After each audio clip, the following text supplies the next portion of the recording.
क्या आपको पता है कि राइट टू वोट जो है वो फंडामेंटल राइट है या नहीं? शायद आपको ये लगता हो कि फंडामेंटल राइट है, क्योंकि राइट टू वोट एक डेमोक्रेसी के लिए तो बहुत ही इंपॉर्टेंट चीज है। पर सुप्रीम कोर्ट ने ये क्लैरिफाई किया है कि राइट टू वोट और right to contest election statutory rights हैं, कॉन्स्टिट्यूशनल राइट्स नहीं है। हेलो एवरीवन, आप सभी का स्वागत है वाजीराम एंड रवि में। आज हम बात करने वाले हैं कि राइट टू वोट और राइट टू कंटेस्ट इलेक्शन वो फंडामेंटल राइट्स नहीं है और ऐसा सुप्रीम कोर्ट ने क्यों कहा है। तो सबसे पहले स्टार्ट करते हैं समझने से आखिरकार सुप्रीम कोर्ट ने अपने जजमेंट में क्या बताया है। सुप्रीम कोर्ट ने ये स्पष्ट तरीके से बोला है कि जो मतदान का अधिकार है, जो राइट टू वोट है, और साथ ही साथ चुनाव लड़ने का अधिकार है, जो कि हम राइट टू कंटेस्ट इलेक्शन कहते हैं, ये दोनों ही मौलिक अधिकार नहीं है। ये क्या है? ये स्टैट्यूटरी राइट्स हैं, जिसको हम वैधानिक राइट्स कहते हैं, वैधानिक अधिकार कहते हैं। ये क्यों स्टैट्यूटरी राइट्स हैं? क्योंकि ये लॉ के द्वारा बनाए जाते हैं, कानून के द्वारा बनाए जाते हैं। इनका जो डेरिवेशन है वो एक लॉ से होता हुआ दिखेगा। अब ये सुप्रीम कोर्ट ने एक इंपॉर्टेंट केस, जो कि राजस्थान मिल्क कोऑपरेटिव के इलेक्शन के बारे में था, उस केस में कहा है। तो एक बार केस भी समझ लेते हैं, आखिरकार ये केस आया क्यों। तो हम अगर बात करें तो अभी रिसेंटली राजस्थान मिल्क कोऑपरेटिव जो हैं सोसाइटीज, उनमें इलेक्शन हो रहे थे और उसमें कोऑपरेटिव सोसाइटी के जो बाय लॉज हैं उनमें कुछ एलिजिबिलिटी क्राइटेरिया रखे गए। वो एलिजिबिलिटी क्राइटेरिया क्या थे? सबसे पहला था कि कुछ मिनिमम मिल्क सप्लाई होनी चाहिए कोऑपरेटिव सोसाइटी की इलेक्शन में लड़ने के लिए, और साथ ही साथ एक्टिव सोसाइटी पार्टिसिपेशन होना चाहिए। अब यहां पे ये जो दो एलिजिबिलिटी क्राइटेरिया लगाए गए,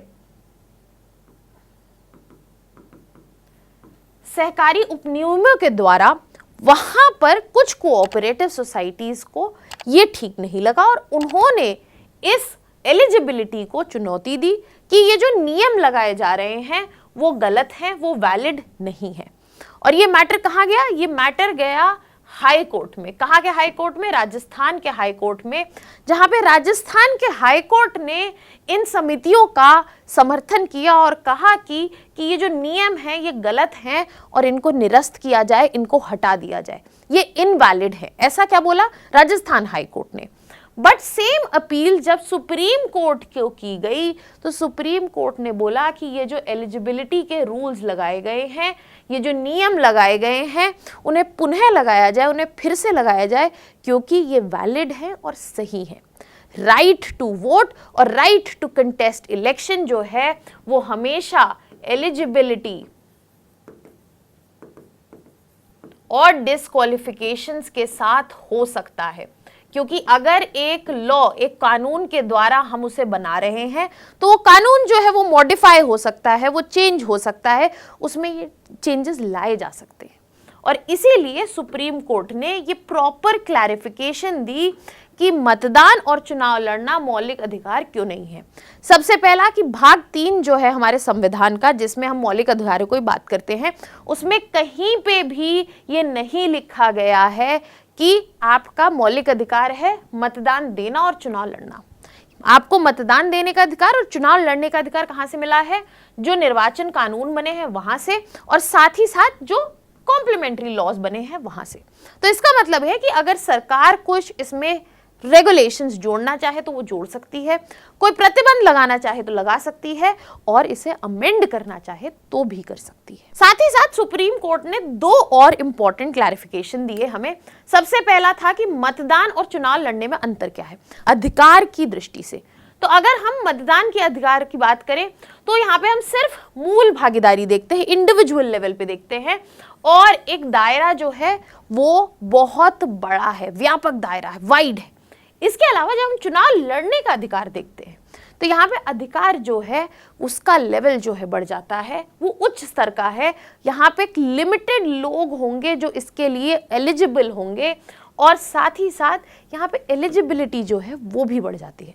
फॉर एग्जाम्पल, अगर आप बात करें राइट टू वोट की, आपको मतदान देना है, तो एक सिंपल सी शर्त एलिजिबिलिटी जो आपके सामने है वो ये है कि आप 18 साल के होने चाहिए। अब यहीं पे अगर हम बात करें और भी एलिजिबिलिटीज़ की कि सिटीजनशिप होनी चाहिए, आपके पास वोटर आईडी होनी चाहिए, आपके पास आधार होना चाहिए, बट जब हम चुनाव लड़ने की बात करें तो ये जो शर्तें हैं ये बढ़ जाती हैं। आपके एज क्राइटेरिया जो है अलग होगा, आप कहाँ से आ रहे हैं उसका क्राइटेरिया हो सकता है। तो यहाँ पे बहुत सारे वेरिएशन हमें देखने को मिलते हैं। साथ ही साथ एक और क्लैरिफिकेशन जो आया है वो आया है एलिजिबिलिटी और डिसक्वालिफिकेशन के बारे में, जहाँ पे क्लैरिफाई किया गया है कि एलिजिबिलिटी जो है वो पॉजिटिव फैक्टर्स हैं, जो डिसक्वालिफिकेशन है वो नेगेटिव फैक्टर्स हैं। जैसे कि डिसक्वालिफिकेशन अगर आपका कोई क्रिमिनल रिकॉर्ड है उस पर हो सकता है, अगर लॉ के द्वारा कोई प्रतिबंध लगा है उस पर हो सकता है। सुप्रीम कोर्ट ने क्लियरली स्पष्ट किया है कि जो राजस्थान मिल्क कोऑपरेटिव सोसाइटी का यहाँ पे नियम थे वो वैलिड थे और वो एलिजिबिलिटी ही दिखा रहे थे।